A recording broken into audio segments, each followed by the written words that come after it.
बिस्मिल्लाहिर्रहमानिर्रहीम। Cell cycle का आज दूसरा लेक्चर है। कल हमने कैरियोकाइनेसिस पढ़ा था। कैरियोकाइनेसिस में था division of nucleus in a cell. एक सेल के अंदर दो न्यूक्लियस बन गए थे इस तरह। आज हम देखना है cytokinesis in animals and plants. Cyto mean cytoplasm, kinesis mean division. Division of cytoplasm is known as cytokinesis. इसमें सबसे पहले हमने देखना है एनिमल में किस तरह साइटोकाइनेसिस होती है, किस तरह साइटोप्लाज्म की डिवीजन होती है और प्लांट में किस तरह होती है। सबसे पहले एनिमल्स में देखेंगे तो एनिमल सेल में लेट टेलोफेज के दौरान ये साइटोकाइनेसिस कैरी। सबसे पहले टेलोफेज जब एंड हुआ था तो ये कंटिन्यू प्रोसेस है। कैरियोकाइनेसिस के एंड होते साथ ही साइटोकाइनेसिस स्टार्ट हो जाएगा। सबसे पहले एक सेल के दो न्यूक्लियस हैं, कैरियोकाइनेसिस हो गया। इसके बाद साइटोप्लाज्म जब डिवाइड होगा, सबसे पहले एस्ट्रल माइक्रोट्यूब्यूल, माइटोटिक अपरेटस में पढ़ा था एस्ट्रल माइक्रोट्यूब्यूल, ये कंट्रैक्टाइल रिंग बनाते हैं और उनको सिग्नल भेजते हैं एक्टिन और मायोसिन को। Actin and myosin contractile protein हैं, उनको सिग्नल भेजेंगे, वो इक्वेटर में होती हैं, ये इक्वेटर में है, वो कंट्रैक्ट करेंगी। कंट्रैक्ट करने से एक फरो बनेगा, गड़ा बनेगा, ये फरो बन गया सेंटर में। तो इक्वेटर में एक फरो बनेगा due to the astral microtubules, उनकी वजह से एक्टिन और मायोसिन कंट्रैक्टाइल रिंग बनाएंगे, उसकी वजह से सेल मेम्ब्रेन में कंट्रैक्शन होगी और ये एक फरो बन जाएगा सेंटर में। ये फरो डीप होता जाएगा, इससे मजीद ये डीप होगा और इस तरह डीप होता जाएगा और अल्टीमेटली एक से दो सेल बन जाएंगे। तो कैरियो साइटोकाइनेसिस इन एनिमल में हमने देखा कि सबसे पहले एस्ट्रल माइक्रोट्यूब्यूल ने सेंटर में सिग्नल भेजे और उसकी वजह से फरो बनाया। फरो डीप होके तो एक सेल को दो सेल में डिवाइड कर देगा। अब प्लांट सेल में थोड़ा सा डिफरेंट है प्रोसेस, वो इसलिए कि पहला डिफरेंस तो ये है कि प्लांट सेल में स्पिंडल फाइबर सेंट्रियोल से नहीं बनते, सेंट्रियोल एब्सेंट होते हैं हायर प्लांट में, तो वो अननोन ओरिजिन से ओरिजिनेट होते हैं।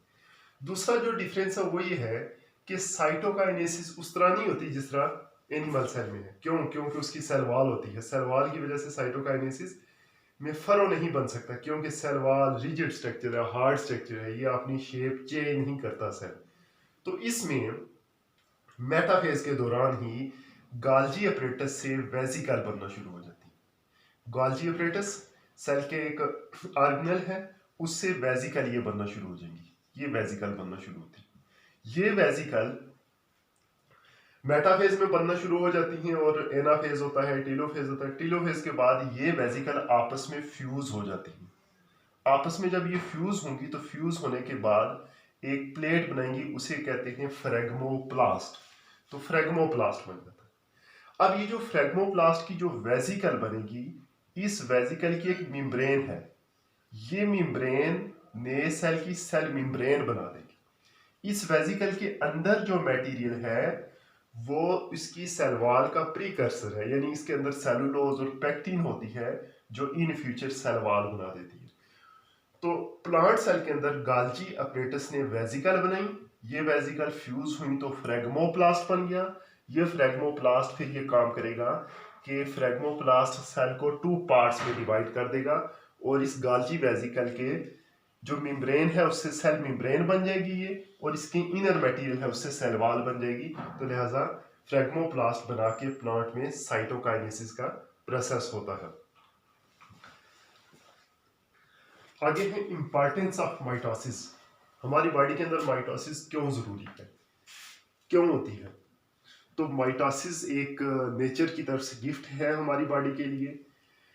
इसमें सबसे पहली बात यह है कि इसमें equal distribution of heredity material होती। इक्वल डिस्ट्रीब्यूशन से मुराद ये है कि पेरेंट सेल में अगर 46 क्रोमोसोम हैं तो डॉटर सेल जो बनेंगे उसमें भी 46 क्रोमोसोम होंगे। इसके अंदर कोई जेनेटिक रिकम्बिनेशन नहीं होगी, जीन्स का ट्रांसफर नहीं होगा, एक्सचेंज नहीं होंगे और कोई भी कैरेक्टरिस्टिक्स चेंज नहीं होंगी। जैसी करेक्टरिस्टिक्स पेरेंट सेल की होंगी वैसी ही डॉटर सेल की होंगी, लिहाजा इक्वल डिस्ट्रीब्यूशन ऑफ हेरिडिटी में होगा। लिहाजा इसलिए ये इंपॉर्टेंट है कि जैसे पेरेंटल सेल होते हैं वैसे ही डॉटर सेल प्रोड्यूस करने के लिए माइटोसिस का प्रोसेस इंपॉर्टेंट है।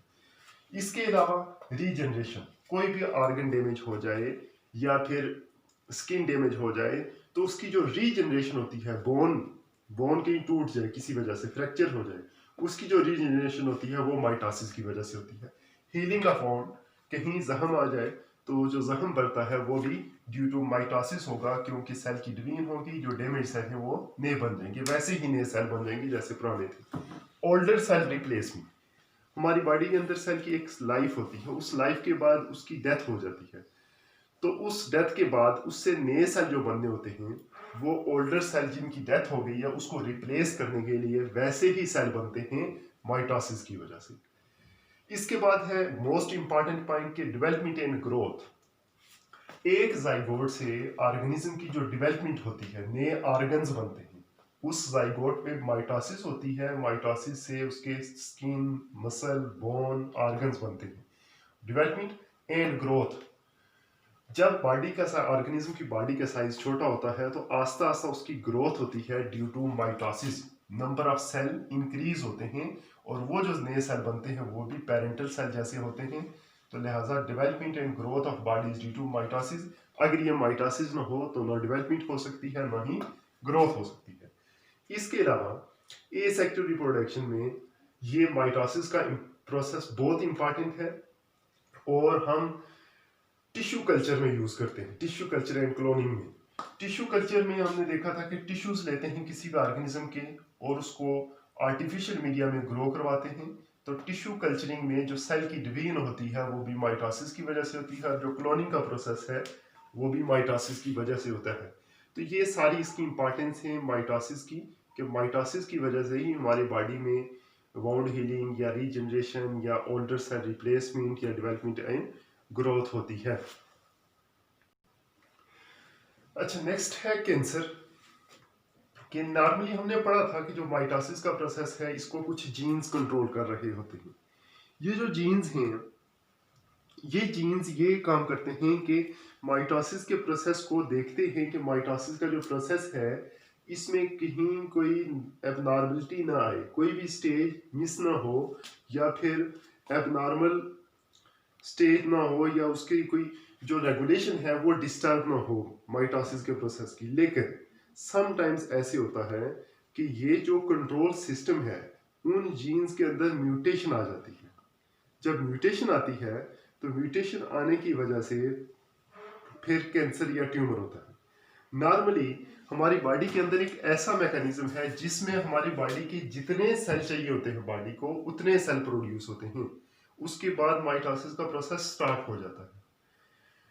माइटोसिस का प्रोसेस बाद में स्टॉप हो जाएगा, तो जब माइटोसिस का प्रोसेस दोबारा जरूरत होता है तो दोबारा से वो सिस्टम एक्टिवेट होता है और एक्टिवेशन के बाद वो प्रोसेस दोबारा से उस सेल की माइटोसिस होती है।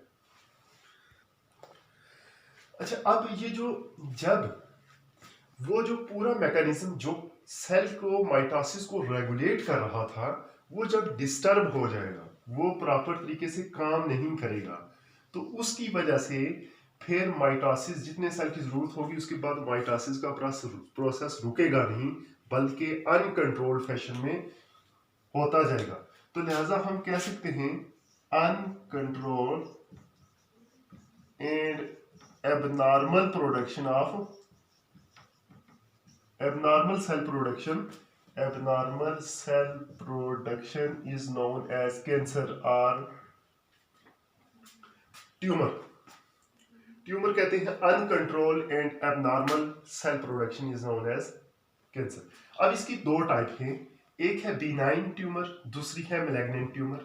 बिनाइन ट्यूमर जो हैं ये स्मॉल साइज के ग्रोथ सेल ग्रो होंगे, ये नॉर्मल साइज से छोटे होंगे, स्मॉल साइज सेल होंगे और ये लोकलाइज्ड होंगे। इसका मतलब ये है कि जिस जगह ट्यूमर होगा वो उसी जगह पे रहेगा, उससे आगे फैलेगा नहीं, अपनी जगह पे ही रहेगा, लोकलाइज्ड होगा, लोकल एरिया में होगा, जिसे हम अपनी जुबान में गिल्टी भी कहते हैं।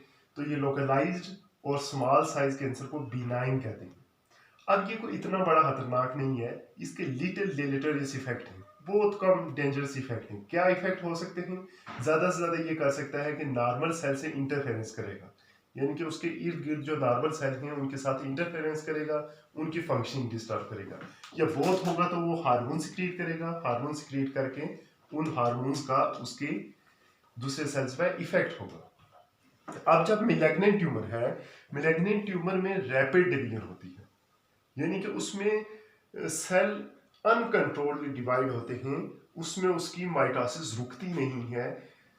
तो उसमें एक तो रैपिड डिवीजन होगी, रैपिड डिवीजन के बाद ये इन्वेड इन सराउंडिंग टिश्यू के अपने जहां वो ट्यूमर बनेंगे उससे दूसरे एरिया में, दूसरे ऑर्गन के अंदर इन्वेड होना शुरू हो जाएंगे। उस प्रोसेस को कहते हैं metastasis. Spread of disease is known as metastasis. जब वो सेल अनकंट्रोल सेल फैलना शुरू हो जाएंगे दूसरे ऑर्गन्स में जाके, एरिया ऑफ सेकेंडरी इंफेक्शन का सेकेंडरी एरिया, वहां पे किसी भी सेकेंडरी एरिया में जाके वहां पे प्रोलिफरेट होना स्टार्ट हो जाएंगे, तो उसे मेटास्टेसिस कहते हैं। अब अगला क्वेश्चन ये है कि हाउ वी कैन डिफरेंशिएट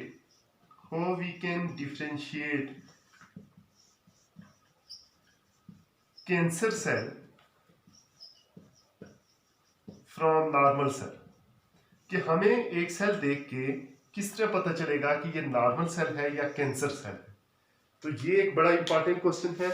इसकी कुछ पहचान है। सबसे पहली जो पहचान है कि क्या डिफरेंस होगा, सबसे पहली पहचान ये है कि वो रैपिडली ग्रोथ सेल होंगे, उनमें लेस डिफरेंशिएशन होगी, लेस डिफरेंशिएटेड, यानी कि वो एक डिफरेंशिएटेड सेल से मुख्तलिफ होंगे। बॉडी का जो सेल होगा उससे उसकी शेप लेस डिफरेंशिएटेड होगी, पहचाने नहीं जाएंगी कि ये वही सेल है या नहीं। दूसरी इसकी है कैरेक्टरिस्टिक्स के, अगर उनकी रैपिड ग्रोथ हो रही है तो इसका मतलब ये है कि ये कैंसर सेल है, नॉर्मल सेल नहीं है।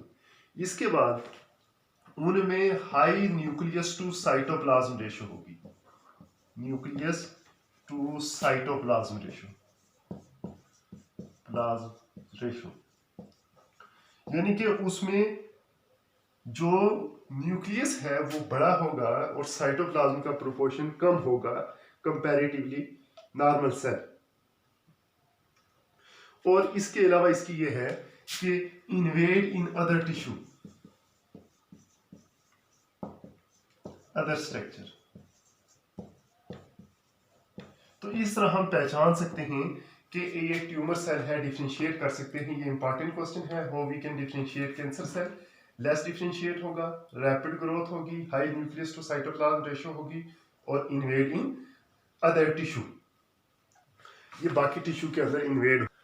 अब ये जो कैंसर है ये म्यूटेशन की वजह से होता है, जीन्स के अंदर कोई चेंज आएगी उसकी वजह से। ये 3 to 20 म्यूटेशन, 3 भी हो सकती हैं, 5 भी, 10 भी और 20 म्यूटेशन भी हो सकती हैं। कौन सी जीन में म्यूटेशन होंगी? उन जीन के अंदर म्यूटेशन होंगी जो माइटोसिस के प्रोसेस को रेगुलेट कर रहे हैं, कंट्रोल कर रहे हैं। उन जीन्स के अंदर अगर म्यूटेशन आएगी तो उसकी वजह से कैंसर होगा। तो ये जो म्यूटेशन आएगी इसकी वजह से 2 चेंजेस लाता है कैंसर सेल। सबसे पहले ये चेंज आएगा break contact with other cell and overcome the restriction of basal lamella. ये जो सेल हैं ये आपस में एक दूसरे के साथ इन कांटेक्ट होते हैं। इन कांटेक्ट होने के साथ साथ ये एक बेसमेंट मेम्ब्रेन से अटैच भी होते हैं।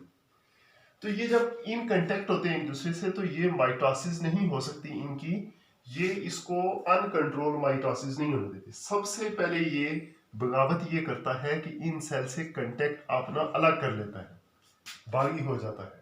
दूसरा ये काम करेगा कि ये जो बेसल लैमिना है, बेसमेंट मेम्ब्रेन है, बाकी सेल इसके साथ अटैच रहते हैं, ये इसके से डीटैच हो जाता है। Overcome the restriction of basal lamina, basal lamina की जो रिस्ट्रिक्शन थी उसको ओवरकम करके तो अलग हो जाता है। दूसरा ये काम करेगा proliferate unlimitedly without body requirement, वो बॉडी की बात नहीं मानेगा। वो इस तरह नहीं मानेगा कि जो बॉडी का रेगुलेटरी सिस्टम है जिसने माइटोसिस के प्रोसेस को रेगुलेट करना था कि कितने सेल की डिवीजन होनी चाहिए और कितने की नहीं होनी चाहिए और कब नहीं होनी चाहिए, उसको उसकी बात मानने से इनकार करके प्रोलिफरेट अनलिमिटेडली, वो अनलिमिटेडली खुद ब खुद कंट्रोल डिवाइड होना शुरू हो जाता है। वो उस रेगुलेटरी मैकेनिज्म को फॉलो नहीं करता। जब फॉलो नहीं करेगा तो ये सेल एबनॉर्मल सेल बनेंगे, नॉर्मल नहीं बनेंगे। क्योंकि जो बात मान के रेगुलेट हो के माइटोसिस करते हैं उन सेल की शेप भी नॉर्मल होती है, फंक्शन भी नॉर्मल होता है। तो जो बात नहीं मानते तो उनका ये होगा प्रोसेस को, वो डिवाइड तो हो जाएंगे, नए सेल बन जाएंगे लेकिन किसी काम के नहीं होते। तो लिहाजा इन दो चेंजेस को लाके नॉर्मल सेल से कैंसर सेल बन जाता है। एक तो वो कंटेक्ट दूसरे सेल से और बेसल लैमेला से अलग कर लेगा, और दूसरा ये है कि वो अनलिमिटेडली डिवाइड होना शुरू हो जाएगा। ये सारा माइटोसिस के मुताबिक था। नेक्स्ट टॉपिक हम मियासिस का पढ़ेंगे। अल्लाह हाफिज।